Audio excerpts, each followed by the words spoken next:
Hello, my dear friends. Today, let us discuss about the chemical properties of ether. Among them, we have to discuss the cleavage of CO bond. उसमें सिर्फ एक ही possibility है, that is the cleavage of CO bond. आपको पता है कि ether COC होता है, ठीक है. तो either this one bond break down or this bond break down. According to the nature of alkyl group, which bond break down? Let us discuss step by step. Okay, if we have symmetrical ether, then generally ethers are inert material. See here, ethers behaves nearly the inert material. So in acidic medium, ethers ethers show some chemical reactivity, and see the cleavage of this CO bond takes place. Cleavage of this CO bond takes place.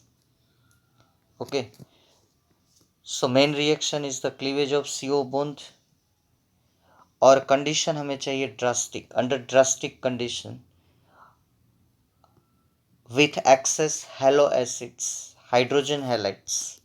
So cleavage of CO bond, drastic condition, and hydrogen halide we require.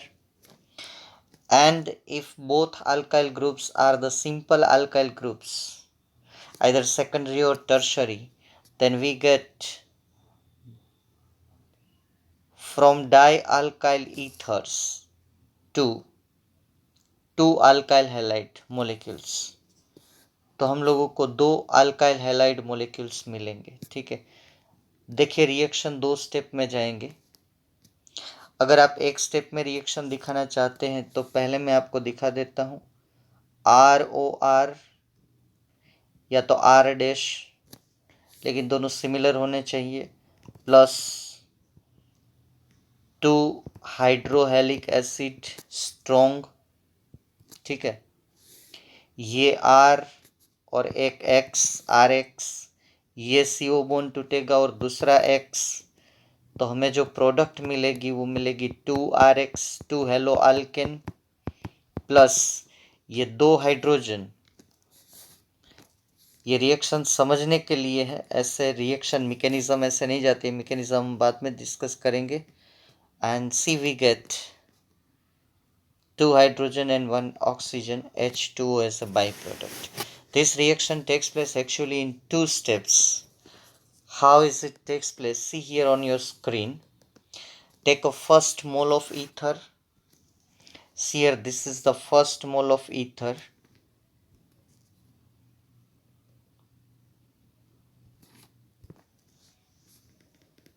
Okay. These are first CO bond breakdown, and this X form RX, and see green color part ROH, alcohol is formed. First step is over.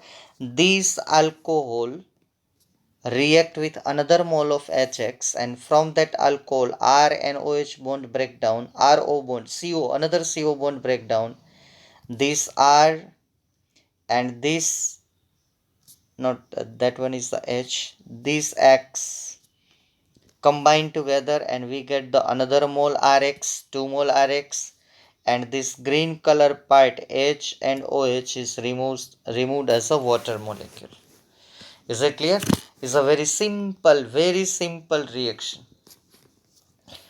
Now we have to discuss that suppose if we have one alkyl group is R and in another place there is no alkyl group but there is a aryl group. See here, if condition is like this, अगर एक alkyl group है ether group के side में और एक benzene ring है, तब क्या होगा? तो उसी टाइम में जो अगर हम इस टाइम में इस टाइप के ईथर में एक साइड एराइल ग्रुप एक साइड अल्काइल ग्रुप, और उसमें अगर हम क्लीवेज करेंगे तो कौन सा बॉन्ड दोनों साइड जो है वो कार्बन ऑक्सीजन बॉन्ड है, One carbon oxygen bond is the carbon of benzene, another side carbon is the alkyl group. तो दो कार्बन ऑक्सीजन बॉन्ड है, एक तो है अल्काइल ऑक्सीजन, isn't it?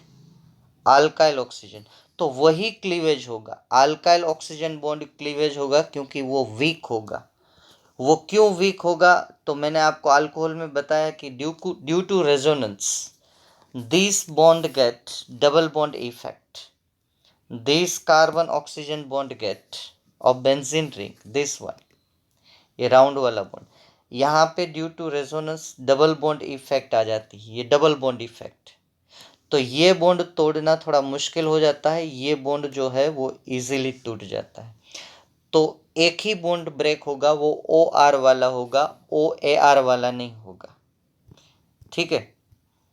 तो वही उस पैराग्राफ में लिखा है, जरा ध्यान से पढ़िए, वो पूरी 1.5 लाइन में वही लिखा है कि cleavage of alkyl oxygen bond will be break down, क्योंकि एराइल ऑक्सीजन बॉन्ड जो है वो स्टेबल है। ये बॉन्ड जो है my friends, aryl oxygen bond जो है वो स्टेबल है।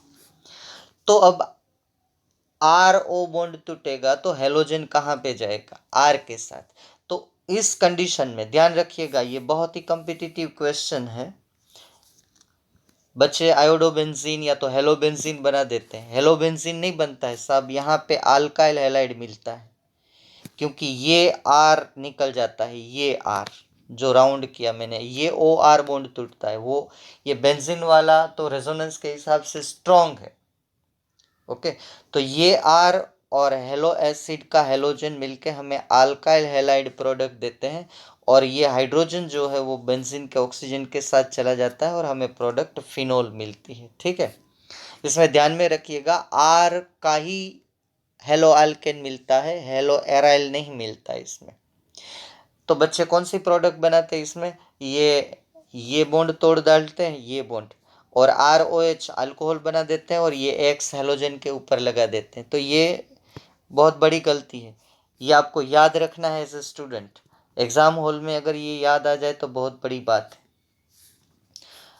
ठीक है। तो पहले में कोई डिफरेंस नहीं था, बारी बारी दोनों बॉन्ड टूटते हैं। यहाँ पे एक ही बॉन्ड टूटता है क्योंकि एक साइड एरोमेटिक कार्बन है, वो sp2 हाइब्रिडाइज्ड है। ड्यू टू sp2 हाइब्रिडाइजेशन ये बॉन्ड तोड़ना मुश्किल ही नहीं, नामुमकिन है। नामुमकिन नहीं है, तोड़ सकते हैं। अब देखिए यहाँ पे, अगर दोनों अल्काइल ग्रुप डिफरेंट है बट है अल्काइल, ठीक है, both alkyl groups are different, अगर एक साइड मिथाइल है एक साइड इथाइल है, तो जो पहला रिएक्शन देखा उसी हिसाब से रिएक्शन जाएगा। ethers with two different alkyl group also cleaved in the same manner, दो स्टेप में रिएक्शन जाएगा इसमें, ठीक है। तो पहले स्टेप में यहाँ पे एक स्टेप दिया है, अब दूसरा अल्काइल जो है वो हमें देखना पड़ेगा। फिर भी यहाँ पे दो स्टेप इसलिए नहीं दिए, जो दोनों सिमिलर है, अगर प्राइमरी अल्काइल ग्रुप है तो दो दो स्टेप में जाएंगे। पहले में तो ये आर और एक्स, ये हेलोजन एसिड का, देखिए ये एक्स आर एक्स मिलके हेलो अल्केन बना देते हैं। यहाँ से अगर बॉन्ड टूट गया ये, तो आर ओ और ये एच, ये ग्रीन कलर का पूरा पार्ट जो है कंबाइन हो जाता है और हमें अल्कोहल मिलता है। अगर आर डैश, अब बात आती है कि आर डैश कौन सा है, प्राइमरी है सेकेंडरी है। अगर एक ग्रुप प्राइमरी सेकेंडरी, ये पूरा मैकेनिज्म में बाद में समझाऊंगा, लेकिन ये टेबल को पूरा ध्यान से आप याद रखिएगा। अगर अल्काइल ग्रुप टर्शरी है तो मैकेनिज्म जाएगी SN1, रिएक्शन तो होगा ही होगा, मैं ऐसे नहीं बोलूंगा कि रिएक्शन नहीं होगा। अगर अल्काइल ग्रुप प्राइमरी या तो सेकेंडरी है तो मैकेनिज्म जाएगी SN2, ठीक है। टर्शरी में जाएगी SN1। SN1 मतलब पहले कार्ब केटायन फॉर्म होगा, उसमें स्टेबिलिटी देखी जाएगी, और बाद में पॉजिटिव आयन का न्यूक्लियोफाइल का अटैक होगा, नेगेटिव आयन का। प्राइमरी सेकेंडरी में कुछ नहीं होगा, ट्रांजिशन स्टेट होगा, पीछे से अटैक होगा। तो एक बात ध्यान में रखिएगा, ईथर में अगर एक भी side, either left side or right side, if tertiary alkyl group is present, then mechanism follow SN1, and if both side either primary secondary present, then mechanism follow SN2। तो नॉर्मल जो हमने पहला देखा वैसे ही जाएगा। अब हम थोड़ी हेलो एसिड की रिएक्टिविटी का ऑर्डर जो है उसके बारे में बात कर लेते हैं। हेलो एसिड का ये ऑर्डर है, सबसे ज़्यादा रिएक्टिव एसिड होता है hydroiodic acid, then hydrobromic acid, hydrochloric acid, hydrofluoric acid. हालांकि हाइड्रोफ्लोरिक एसिड में तो बहुत ही ड्रास्टिक कंडीशन चाहिए, तो दो एसिड हमारे लिए बहुत ही फेवरेबल है, they are the HI and HBr। और फिर भी HBr एंड HI हम यूज़ करते हैं तो हाई टेम्परेचर हमें रखना पड़ता है, ठीक है, हाई टेम्परेचर पे ये रिएक्शन जाता है। अब मैंने ये बीच में एक पॉइंट ले लिया एसिड का। अब देखिए मैं एक ऐसा ईथर लेता हूँ जिसमें एक साइड प्राइमरी अल्काइल ग्रुप है और एक साइड जो है वो टर्शरी अल्काइल ग्रुप है। तो इसका मेन फोकस जाएगा इस रिएक्शन का टर्शरी अल्काइल ग्रुप अगर एक साइड प्रेजेंट है, then I told you the reaction follow SN path, SN1 path. तो SN1 पाथ क्या होता है, तो टर्शरी जो है, टर्शरी हेलो अल्कन टर्शरी जो अल्काइल ग्रुप होता है, that tertiary alkyl group form a stable tertiary carbocation. आपको पूरा समझ में आ जाएगा, ठीक है। इसमें अटैक, पीछे से अटैक करने वाली SN2 वाली बात नहीं है। इसमें पहला स्टेप उसमें कार्ब केटायन फॉर्म होगा। मैं ये तो मैकेनिज्म के साथ समझा दूंगा क्योंकि बहुत ईजी है। देखिए आप पहले आप इसको आपको जी भर के देख लीजिए, मैं पहले आपको समझा देता हूँ। ये ईथर के एक साइड प्राइमरी अल्काइल ग्रुप है, ईथर के ये दूसरे साइड, ये जो मैं राइट कर रहा हूँ, टर्शरी अल्काइल ग्रुप। अब क्वेश्चन ये आएगा कि मैकेनिज्म SN1 फॉलो होगी तो in first step carb cation is form, but इसके पहले यहाँ हाइड्रोजन का अटैक होगा इस ऑक्सीजन पे, और ऑक्सीजन पे कार्ब केटायन होगा form, sorry not carb cation, oxygen cation form होगा, ठीक है। और ये जब ऑक्सीजन केटायन फॉर्म होगा तो अब बारी आती है कि कौन सा बॉन्ड टूटेगा। 2CO बॉन्ड है हमारे पास, तो ये बॉन्ड टूटेगा कि ये बॉन्ड टूटेगा। अब अगर ये बॉन्ड टूटा तो ये कार्बन पॉजिटिव बनेगा, ये प्राइमरी कार्ब केटायन है। अगर ये बॉन्ड टूटेगा लेफ्ट साइड वाला तो ये कार्ब केटायन कार्बन पॉजिटिव बनेगा। अब आप ही सोच लो, आप अब इतने एक्सपीरियंस्ड हो गए हो, आपको पता है कार्ब केटायन कौन सा स्टेबल है, टर्शरी कार्ब केटायन स्टेबल है, तो ये जो बॉन्ड है वो नहीं टूटेगा, यही बॉन्ड टूटेगा। कोई शक? तोड़ डालो। और फिर ये CH3OH, तो यहाँ पे भी ध्यान में रखना है कि हमें प्रोडक्ट CH3I नहीं मिलेगी, CH3OH मिलेगी, और आयोडीन जो है वो ये रेड पार्ट के साथ जाएगा। आपके पास आप तो सोच सकते हो ना कि आयोडीन कहाँ डालो, आयोडीन CH3 के साथ जाएगा कि आयोडीन ये टर्शरी अल्काइल ग्रुप के पास जाएगा। ध्यान रखिएगा, अगर अराइल ग्रुप है तो आयोडीन अल्काइल ग्रुप के साथ जाएगा। अगर कंडीशन ऐसी है, आप साथ में मैं आपको रिवाइज करवा देता हूं, तो हेलोजन इसके पास जाएगा, हाइड्रोजन यहां जाएगा, ये पार्ट अलग होगा ऐसे। अब यहां देखिए, यहां देखिए क्या हो रहा है, एक R टर्शरी है, तो अभी जो है प्राइमरी के साथ हाइड्रोजन CH3OH मिलेगा, ठीक है। आप समझ रहे हैं ना मेरी बात? बहुत ही इंटरेस्टिंग टॉपिक है, बहुत ही इंटरेस्टिंग है। लेकिन एक चीज जरूरी है कि आपको ऑर्गेनिक में इंटरेस्ट होना चाहिए, ठीक है। इतना मैंने समझा दिया। अब चलिए हम प्रोडक्ट की बात करते हैं। हो गया ये? ओके, देखिए अब तो कुछ समझाने जैसा है ही नहीं, हो गया पूरा। ये देखिए CH3OH बना, आयोडीन कहाँ गया, आयोडीन इस कार्बन के पास गया। आप क्या करते, आयोडीन ले जाते CH3 के पास, OH इसको तो टर्शरी अल्कोहल मिलता हमें और प्राइमरी हेलो अल्केन मिलता नहीं, बिल्कुल नहीं। ये मैकेनिज्म SN1 है, ठीक है। तो हमें मिलेगा product tertiary halide and primary alcohol. ठीक है, मैकेनिज्म तो मैंने पहले ही समझा दी है, फिर भी चलिए 2 स्टेप में मैकेनिज्म जाती है। पहला स्टेप स्लो है, दूसरा स्टेप फास्ट है। ये देखिए 2 स्टेप। पहले स्टेप ने HX के एसिड ने HI हो या HBr हो, कोई भी हो, ठीक है, यहाँ पे HI है, ये HI का एसिड, ये आयोडीन। तो in first step the lone pair of oxygen attract this H of HI and it form oxonium ion. अभी ऑक्सोनियम आयन जो है अनस्टेबल बन गया, तो कौन सा बॉन्ड टूटेगा? ये बॉन्ड टूटेगा, ये लोन पेयर चली जाएगी, ऑक्सीजन न्यूट्रल हो जाएगा और हमें प्रोडक्ट मिलेगी CH3OH। अब हो गया ये कौन सा? टर्शरी कार्ब केटायन, ये स्टेबल हुआ। अगर ऐसा नहीं करता, दूसरा बॉन्ड में OC बॉन्ड तोड़ता, तो प्राइमरी कार्ब केटायन मिलता और वो हाईली अनस्टेबल होता। अब देखिए दूसरा स्टेप SN1 मैकेनिज्म का। अब तो कुछ नहीं है, न्यूक्लियोफाइल का सीधा attack either from left side और फ्रॉम राइट साइड, ठीक है। स्टीरियो केमिस्ट्री यहाँ करनी नहीं है, इसलिए कहीं से भी अटैक करवा दो और ये आयोडीन लग गया और हमें मिला tertiary hello alkane, 2 methyl 2 iodo propane. Alphabetical order में लिखना हो तो 2 आयोडो 2 मिथाइल। आई पहले आता है या एम पहले आता है?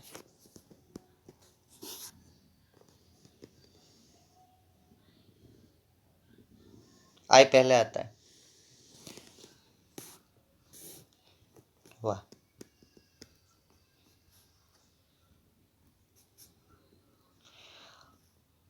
अब मैंने पहले जो बात बताई थी वही बात यहाँ डिटेल में है, जरा आप ठीक से इसके ऊपर काम करिए, ठीक है। वही है एनिसोल का रिएक्शन। तो मैकेनिज्म ये लिखना है आपको, बुक में नहीं है, ताकि आप जब रिवाइज करें तो आपको समझ में आ जाए। वही सेम टॉपिक है, कुछ डिफिकल्ट नहीं है इसमें। मुझे यही बोलना है कि यहाँ आपको मिथाइल आयोडाइड प्रोडक्ट मिलेगी और फिनोल मिलेगा, ठीक है। 2 स्टेप में मैकेनिज्म के साथ समझाए। पहले H का अटैक होगा और कौन सा बॉन्ड टूटेगा? तो कि ये बेंजीन वाला कार्बन ऑक्सीजन बॉन्ड नहीं टूटेगा, क्योंकि उसके ऊपर डबल बॉन्ड की इफेक्ट होती है। ये पूरा इस पैराग्राफ में समझाया है, क्योंकि बेंजीन का कार्बन sp2 हाइब्रिडाइज्ड होता है। तो phenol can not undergo nucleophilic substitution reaction. Okay, ये बहुत बढ़िया बात है। फिनोल में न्यूक्लियोफिलिक सब्स्टिट्यूशन रिएक्शन नहीं होगा, क्योंकि CO बॉन्ड नहीं टूटेगा, तो बेंजीन के ऊपर पॉजिटिव चार्ज नहीं आएगा, ठीक है। अगर ये CO बॉन्ड टूट जाता, ये वाला, तो क्या होता? CH3O- बनता और ये बेंजीन के ऊपर प्लस हो जाता, लेकिन ये टूटेगा ही नहीं। और फिनाइल केटायन बहुत ही अनस्टेबल होता है। तो मैं अब इसमें कुछ ज़्यादा आपको समझाने वाला नहीं हूँ, क्योंकि बीच में भी हम एक एराइल ग्रुप वाला सब्स्टिट्यूशन लेके समझा चुके। तो सिर्फ ये पैराग्राफ को आप पढ़िए, फिर से समझ में आ जाएगा। और ये एक रिएक्शन जो मैंने लिखा है वो आप लिख लीजिए। ये आपको फिनोल मिलेगा, आयोडोबेंजीन नहीं मिलेगा। फिनोल मिलेगा, आयोडोबेंजीन नहीं मिलेगा, मिथाइल आयोडाइड ही मिलेगा। एग्जाम में, ऑब्जेक्टिव में, गुजकेट में क्वेश्चन पूछे जाते हैं और बच्चे गलत जवाब भी लिखते हैं, क्योंकि ये बात वो लास्ट तक याद नहीं रख पाते हैं कि आयोडीन किस किस केस में कहाँ पे लगेगा, ठीक है। 3 cases are there.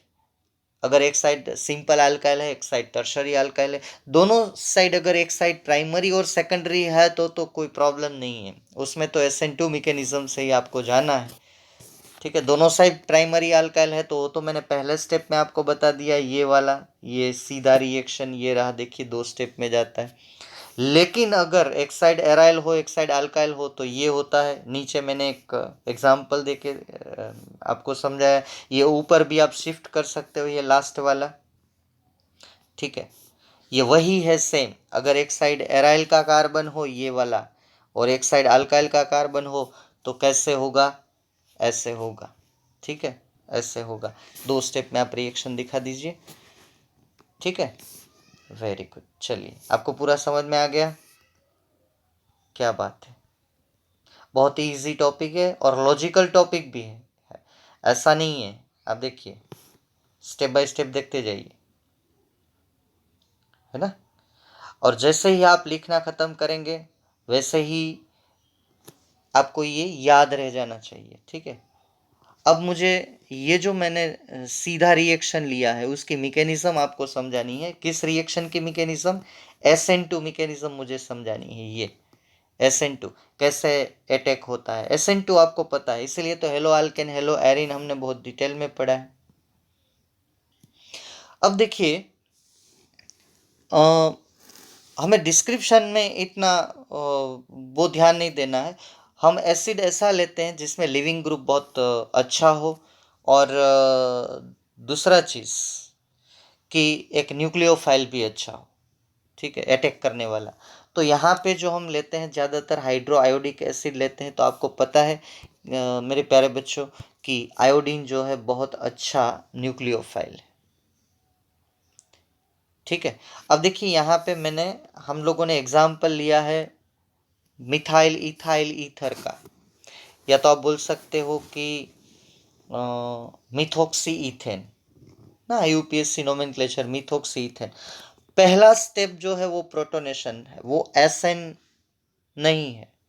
In first step the proton of acid is attracted by lone pair of oxygen. ये पहला स्टेप है। पहला स्टेप जो है ये lone pair of oxygen attract the acid, तो ये बॉन्ड टूट जाता है, ये आयोडीन माइनस हो जाता है। अब ये बहुत अच्छा न्यूक्लियोफाइल हो जाता है, गुड न्यूक्लियोफाइल है, ठीक है। अब देखिए ये प्रोटोनेटेड ईथर हो गया और आयोडीन आपको मिला। ये पहला स्टेप है, फर्स्ट स्टेप। फर्स्ट स्टेप में क्या होता है? प्रोटोनेशन ऑफ ईथर मोलेक्यूल के साथ हाइड्रोजन जुड़ता है। अब साहब सेकंड जो है वो SN2 मैकेनिज्म है। आप लिखना चाहो तो लिख सकते हो, वरना डायरेक्ट मैकेनिज्म भी लिख सकते हो। आप ऐसा भी लिख सकते हो कि by SN2 attack of I-, transition states form. हमारे पास प्रोटोनेटेड आयन ऐसा था, देखिए है कि नहीं। ये पूरा जो हमारा पहले स्टेप की प्रोडक्ट, प्रोटोनेटेड ईथर। अब देखिए ये I- अटैक कर रहा है पीछे से। वो कहाँ अटैक करेगा? जहां पे क्राउडिंग कम होगी पहले। तो CH3 में, माय डियर स्टूडेंट्स, CH3 में क्राउडिंग कम है यहाँ पे, तो ये ने पीछे से अटैक कर दिया I-, और ये लिविंग ग्रुप गिना जाएगा अकॉर्डिंग टू SN2। साइमल्टेनियसली दोनों अटैक होता है। ये पीछे से I- अटैक करेगा तो ये बॉन्ड जो है मैं राउंड कर रहा हूं वो वीक हो जाएगा, और आपको मिलेगा ये ट्रांजिशन स्टेट। देखिए पीछे से आयोडीन का अटैक, ये पीछे से आयोडीन का अटैक, और जैसे ही आयोडीन का अटैक होगा तो ये बॉन्ड भी वीक हो जाएगा। ये वीक हो जाएगा ना,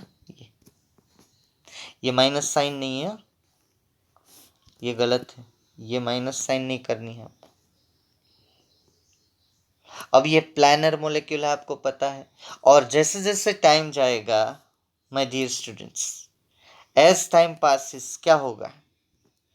ये बॉन्ड स्ट्रोंग होता जाएगा, ये वाला ये स्ट्रोंग होता जाएगा, ये वीक होता जाएगा, टूट जाएगा। तो हमको मिलेगा CH3 CH2OH और CH3I, ठीक है। SN2 आपको पता है।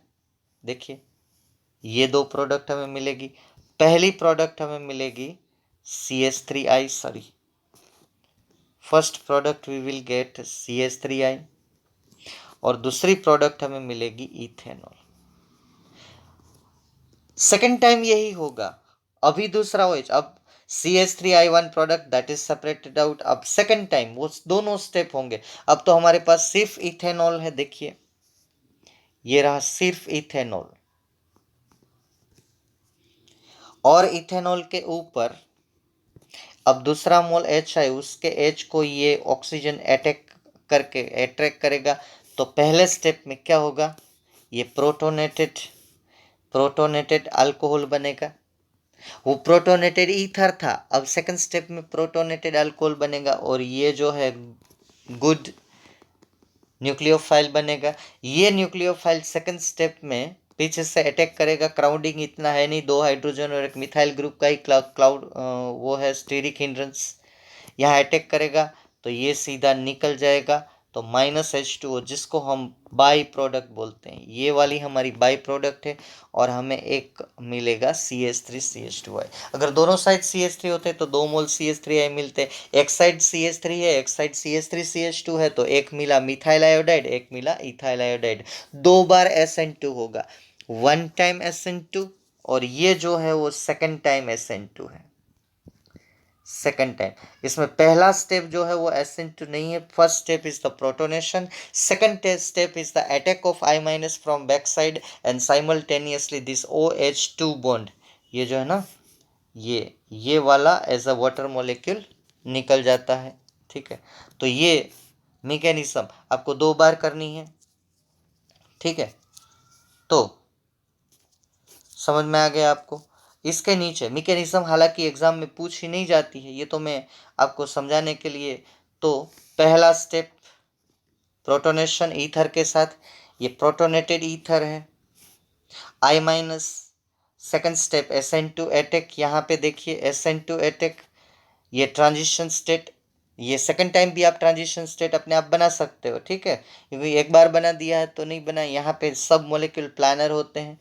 ये जो ब्लैक लाइन वर्टिकल है वो टूट जाती है, मतलब कि ये रेड कलर वाला बॉन्ड, और हमें CH3CH2OH मिलता है और मिथाइल आयोडाइड बाई प्रोडक्ट। देखिए ये दोनों प्रोडक्ट आपके सामने हैं। अब CH3I एक तो बन गया हमारा। अब यही स्टेप 3 में HI का सेकंड टाइम अटैक होता है, वही रिपीटेशन होता है, same repetition is second time. Okay, first protonation on alcohol, यहाँ प्रोटोनेटेड अल्कोहल मिलेगा and then after the attack of I- from back side according to SN2 transition state आएगा and then by transition state we will get ethyl iodide and water molecule obtain as a by product. Okay, अगर मैं इसको simple manner में लिखता, इतना organic chemistry का detail में आपके साथ डिस्कस नहीं करता, तो मेरे पास था क्या, एक सीधी लैंग्वेज में मैं समझा देता हूँ आपको। CH3O CH2CH3 hydro iodic acid के 2 मोल के साथ मुझे रिएक्शन करना था, ये 2 moles of hydro iodic acid यहाँ से टूट जाता, यहाँ से टूट जाता और एक आयोडीन यहाँ लग जाता और दूसरा आयोडीन जो है वो यहाँ लग जाता, ये 2 हाइड्रोजन और एक ऑक्सीजन -H2O बाई प्रोडक्ट मिलती, तो पहली प्रोडक्ट होती CH3I प्लस CH3CH2I। लेकिन एक अच्छा इंजीनियर अगर किसी यूनिट के ऊपर खड़ा है तो उसको पता होना चाहिए कि ये प्रोडक्ट कैसे मिल रही है। ठीक है, एक अच्छा फार्मासिस्ट उसको पता होना चाहिए कि how this product is obtained by mechanism, तो इसमें हम कुछ नया कर सकते हैं या नहीं। ये तो सबको पता होता है कि यहाँ से ये टूट गया ये मिला, लेकिन इसमें कुछ हम चेंजेस ला सकते हैं, प्रोडक्ट में एफिशिएंसी बढ़ा सकते हैं। ठीक है, यही तो R&D का काम होता है, रिसर्च एंड डेवलपमेंट वाले यही तो काम करते हैं, इसमें कुछ रिवॉल्यूशन लाते हैं। ये अगर 1 घंटे में रिएक्शन खत्म हो रहा है तो by using chemical kinetics they try to complete it in 30 minutes और 15 मिनट्स। ठीक है, आजकल आजकल प्रोडक्शन बढ़ाने का भी बहुत कभी कभी प्रेशर आ जाता है। ठीक है, तो ये जो मैकेनिज्म है वो एक इंटरेस्ट की बात है कि आपको समझना होता है कि इसमें कौन सा SN2 कैसे एक्चुअली ऐसे प्रोडक्ट मिलती है। अगर आप करना चाहो तो ऐसे भी सिंपल कर सकते हो कि ये यहाँ लग गया ये यहाँ लग गया है, तो एग्जाम के लिए कोई बुरी बात नहीं है। अगर आप मार्क्स लेना चाहते हो तो आपको प्रोडक्ट मिल जाएगी कि नहीं इसमें ऐसे ही होता है।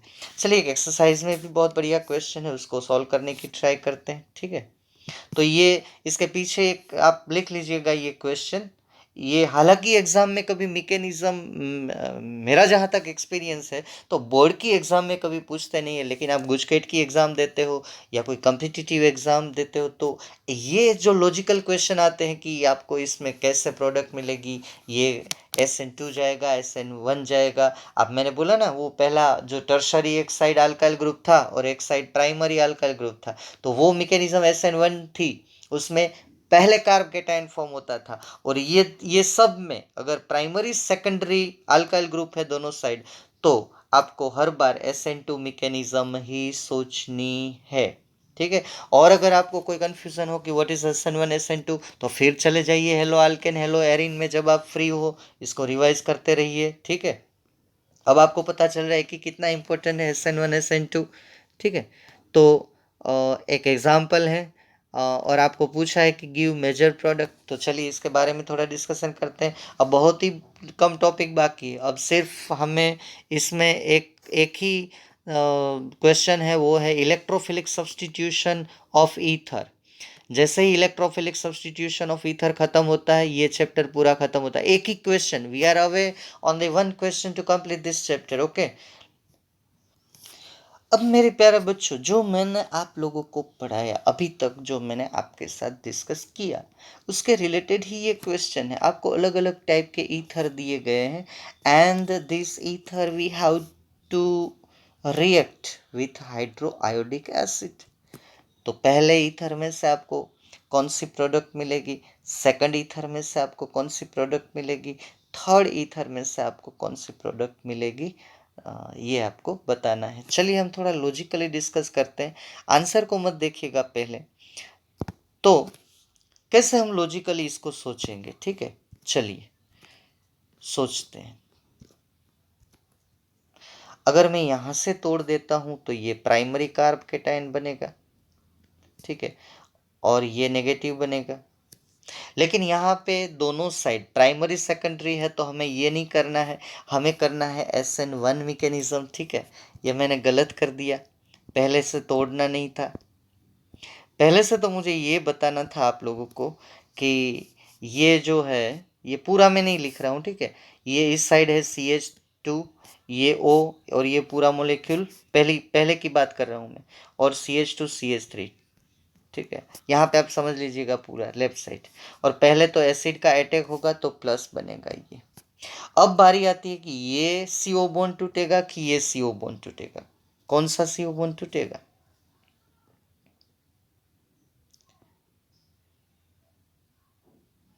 Can you tell? अब देखिए, मैं ये CO बॉन्ड, नहीं नहीं नहीं, अभी हम गलत नहीं कर रहे हैं। CO बॉन्ड कहाँ तोड़ना है? SN2 है तो। आप भी कुछ बताते नहीं हो, नहीं तोड़ना है, चलो नहीं तोड़ते। अब आपको SN2 जाना है, हम वो तो भूल जाते हैं कि यहाँ SN2 मैकेनिज्म है। चलिए, अब जो हमारे पास I माइनस, वो किस तरह, किस साइड से अटैक करेगा? उस साइड से ही अटैक करेगा जहां उसको क्राउडिंग कम फील होगी। आपको पहले स्टेप की प्रोडक्ट बतानी है। तो मेरा कहने का मतलब है कि ये I माइनस इस कार्बन पे अटैक करेगा, कि ये I माइनस इस कार्बन पे अटैक करेगा। चलिए इसमें देखते हैं, समझिएगा। अगर इस कार्बन पे हमें अटैक करना है तो यहाँ एक मिथाइल ग्रुप का स्टीरिक हिंड्रेंस है, एक इथाइल ग्रुप का स्टीरिक हिंड्रेंस है। और इस साइड देखिए मेरे प्यारे बच्चे, दो हाइड्रोजन का स्टीरिक हिंड्रेंस है और एक मिथाइल का है। तो उसको अच्छा कहाँ लगेगा कि नहीं भाई, CH2 CH3 से वहीं वहाँ मुझे जाना अच्छा लगेगा, क्योंकि वहाँ ट्रैफिक कम है। तो ये साइड अटैक करेगा, ये अटैक आयोडीन नहीं करेगा। तो हमें CH3 CH2I। अब आंसर देखिए, आंसर मत देखिए वरना आपको वो जो है ना मिस्ट्री नहीं रहेगी। सस्पेंस पिक्चर जो होता है ना, उसमें कोई बोल देता है कि ये अब ये आएगा, तो समझ लीजिए कि पैसा गया पानी में, ठीक है। अब तो हाइड्रोजन कहाँ लगेगा? अब यहाँ आयोडीन लगेगा, तो ये बॉन्ड टूट के यहाँ पे आ जाएगा, तो ये पूरा अल्कोहल हो जाएगा। देखिए ये रही आपके साथ सामने प्रोडक्ट।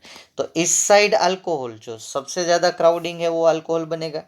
अब चलिए दूसरा देखिए, दूसरा तो SN1 है, SN1 ही है क्योंकि यहाँ टर्शरी अल्काइल ग्रुप है और यहाँ प्राइमरी अल्काइल ग्रुप है, तो यहाँ से ही टूटेगा और SN1 है। अब तो आप मना नहीं कर सकते हो, तोड़ अगर मैं बॉन्ड तोड़ दूँ तो ये बॉन्ड में तोड़ दूँ तो ये कार्ब केटाइन टर्शरी बनेगा, और अगर यहाँ से तोड़ दूँ तो ये कार्ब केटाइन प्राइमरी बनेगा। तो प्राइमरी तो हमें बनाना ही नहीं है, ये रेड वाला बॉन्ड ही तोड़ना है, तो वहाँ पे ही आयोडीन लगेगा। देखिए ये लग गया यहाँ आयोडीन, और जो बाकी बचा है वो अल्कोहल मिलेगा।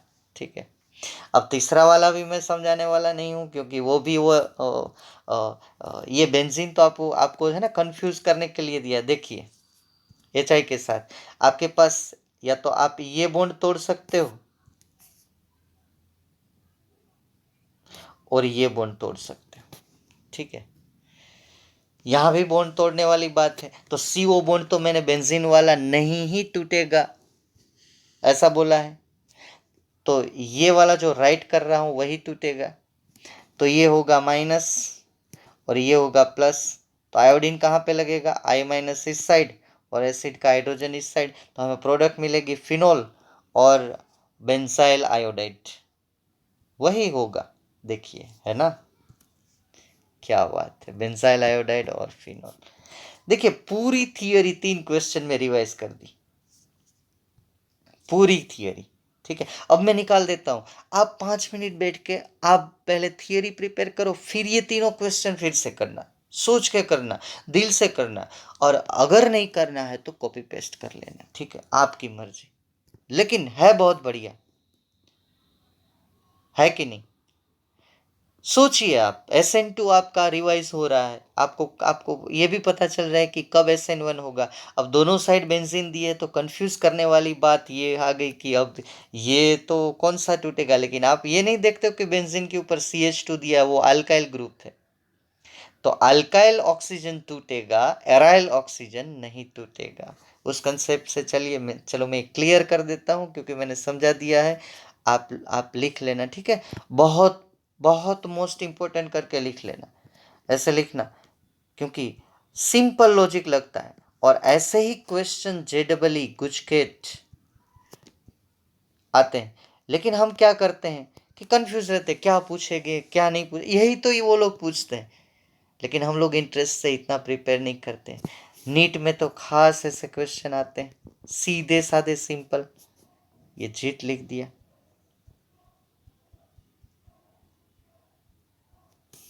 हाइब्रिडाइज कर दिया, नीट और जी को कंबाइन कर दिया, नीट। ठीक है, ऐसे कॉम्पिटिटिव क्वेश्चन के लिए ये क्वेश्चन बहुत ही इंपॉर्टेंट रहते हैं। जो बच्चे अभी से ठीक से प्रिपेयर करते हैं, अपने दिमाग में बिठा लेते हैं, उनको बाद में कोई प्रॉब्लम नहीं आता है। ठीक है, हम एक्सरसाइज में बाद में जाएंगे, दो एक लेक्चर हम लेंगे क्योंकि अभी एक्सरसाइज भी हमें सॉल्व करनी है। अब एक लास्ट क्वेश्चन है, देखता हूँ लेंथ कितनी हुई है। चलिए ये पूरा मैकेनिज्म हमने कर दिया। अब ये last question of this chapter, ठीक है, इसके बाद चैप्टर यहाँ पे आप देख लीजिए टेक्स्ट बुक में, लास्ट नाइट्रेशन करके। तो जैसे ये तो 11th में आप पढ़ चुके हो, ठीक है, इसमें डिस्क्रिप्शन तो आपको अपने आप करना है। अब तो पहले मुझे प्रूव करना है कि ये ऑर्थोपेरा ग्रुप है कि किस डायरेक्टिंग वाला ग्रुप है। ठीक है, first I have to prove that ये कौन सा डायरेक्टिंग है, ऑर्थोपेरा या मेटा डायरेक्टिंग। तो यहाँ पे लिखा है साफ साफ ये ऑर्थोपेरा डायरेक्टिंग ग्रुप है। ग्रुप कौन सा है, ईथर ग्रुप है, ये OR सब में जो लगा है ना, इसमें O जो है वो ईथर ग्रुप माना जाएगा। इसकी कौन सी इफेक्ट लगती है जो आप कॉम्पिटिटिव में मैं बार बार आपको बोलता रहता हूँ, अंदर की तरफ माइग्रेट हो रहा है, तो इसको बोलते हैं प्लस R इफेक्ट। जिसकी प्लस R इफेक्ट होती है मेजोरिटी, उसकी प्लस I इफेक्ट भी होती है। अगर केमिस्ट्री डीप में पढ़नी हो तो ये भी ध्यान में रखिएगा कि OR ग्रुप का plus R plus I effect होती है। अब देखिए इसका रेजोनेंस, ठीक है, बहुत ही बढ़िया रेजोनेंस। अब जितना हम कर सकते हैं उतना करेंगे, बाकी आधा क्वेश्चन छोड़ देंगे। ठीक है, लेंथ इतनी बढ़ाएंगे नहीं। ये लोन पेयर यहाँ पे आ गई, तो ये लोन पेयर टूट के यहाँ पे आएगी। देखिए ये माइनस, अब ये लोन पेयर यहाँ पे माइग्रेट होगी तो ये लोन पेयर यहाँ पे, ये देखिए माइनस, बहुत ही सिस्टमेटिक जाता है ना। ये लोन पेयर यहाँ पे डबल बॉन्ड बनाएगी तो ये कॉर्नर पे आ जाएगी, देखिए ये माइनस। अब माइनस कहाँ कहाँ पे माइग्रेट हो रहा है।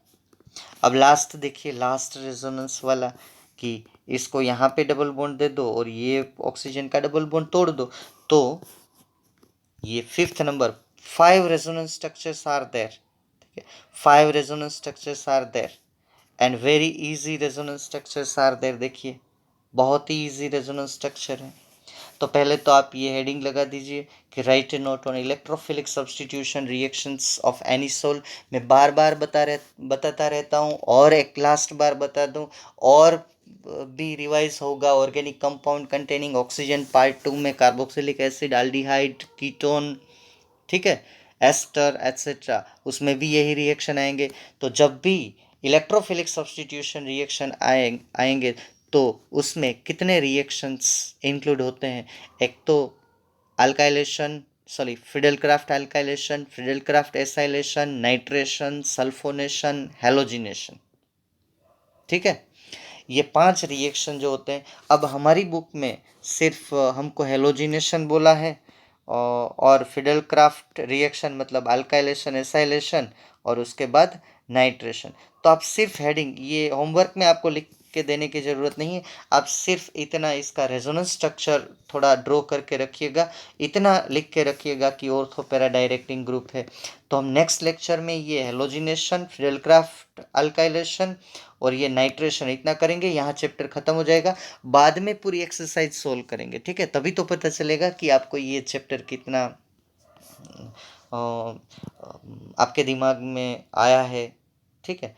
तो आप थोड़ा, अगर आप हेलोजिनेशन करना चाहें तो हेलोजिनेशन भी एक थोड़ा कर लीजिए, क्योंकि ऑर्थोपेरा डायरेक्टिंग ग्रुप है, कुछ नहीं करना है। हेलोजिनेशन वो सिंपल नहीं होगा, क्योंकि ये जो है ना, ये वाला OCH3 वो बेंजीन को थोड़ा प्लस प्लस आई इफेक्ट है, तो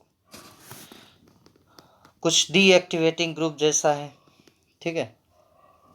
तो ब्रोमिनेशन जो आपको करना है वो इथेनिक, वो वाला नहीं करना है FeBr3 के प्रेजेंस में, जो बेंजीन के ऊपर करते हैं, ठीक है। आपको ये ध्यान में रखना है कि हमें ब्रोमीन डालना है इथेनोइक एसिड में। तो एक ब्रोमीन लगेगा ऑर्थो पोजीशन पे और एक ब्रोमीन लगेगा पेरा पोजीशन पे, देखिए कुछ नहीं करना है। और यहाँ पे थोड़ा बाई प्रोडक्ट लिख लीजिए, ऊपर वाला जो है डिस्क्रिप्शन वो अपने आप लिख लीजिए, उसमें लिखा ही होगा। देखिए, anisole undergoes bromination with bromine in ethanoic acid even in absence of iron bromide catalysis, it is due to activation of benzene ring by methoxy group. तो शायद थोड़ा मैंने जल्दी में उल्टा बोल दिया, ये जो है वो फिनोल की तरह OCH3, क्योंकि अंदर की साइड लोन पेयर दे रहा है ना, इसलिए बेंजीन रिंग को एक्टिवेट कर रहा है। ये बेंजीन के लिए एक्टिवेटिंग ग्रुप है, तो हमें FeBr3 नहीं चाहिए, सिर्फ इथेनोइक एसिड में ब्रोमीन डाल दो तो चलेगा, क्योंकि बेंजीन के ऊपर जब OCH3 लग जाता है तो वो एक्टिवेट हो जाता है, तो थोड़ी कंडीशन माइल्ड।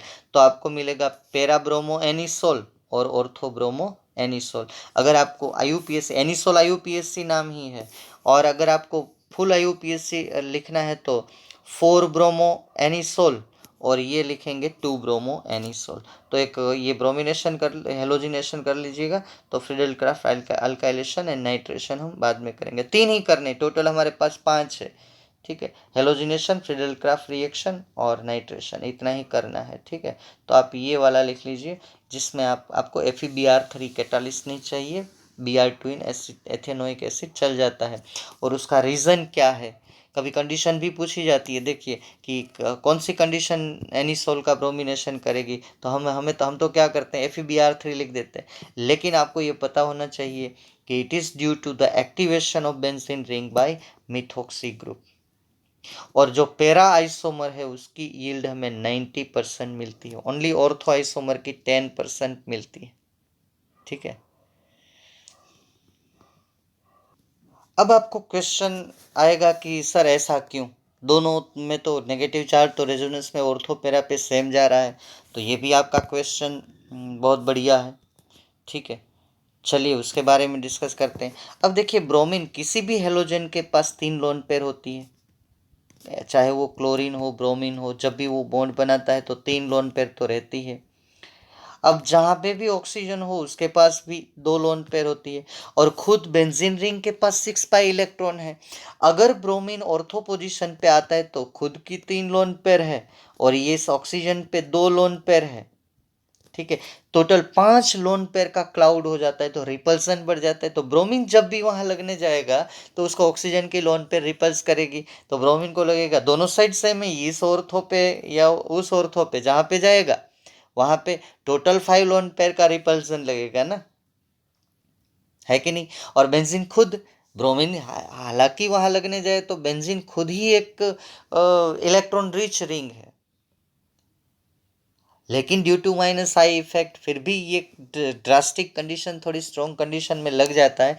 लेकिन यहाँ देखिए, ब्रोमीन और ऑक्सीजन के बीच में काफ़ी डिस्टेंस है, अब यहाँ रिपल्सन वाली कोई बात आती नहीं है। तो ब्रोमीन को जब भी चांस मिलेगा तो पैरा पोजीशन पे जाना ज़्यादा पसंद करेगा। ऑर्थो पोजीशन पे अगर बाय एक्सीडेंट लग गया तो ये 10% प्रोडक्ट हमें मिलती है। ठीक है, तो ये क्वेश्चन भी आपके दिमाग में आ सकता है कि दोनों पे ये ठीक ही जा रहा है रेजोनेंस में। ये तो देखिए, रेजोनेंस में यहाँ पे भी नेगेटिव आ रहा है और पैरा पे भी नेगेटिव आ रहा है, दोनों पे इक्वल पॉसिबिलिटी होनी चाहिए ना। लेकिन ड्यू टू दिस रिपल्सन, आपको विस्पर पता है ना, valence shell electron electron pair repulsion, ठीक है, उस हिसाब से नहीं मिलती है। खुश? ओके, चलिए। अल्कोहल फिनोल ईथर का बाकी का रिएक्शन हम नेक्स्ट लेक्चर में करेंगे। Okay, thank you friends, thank you very much.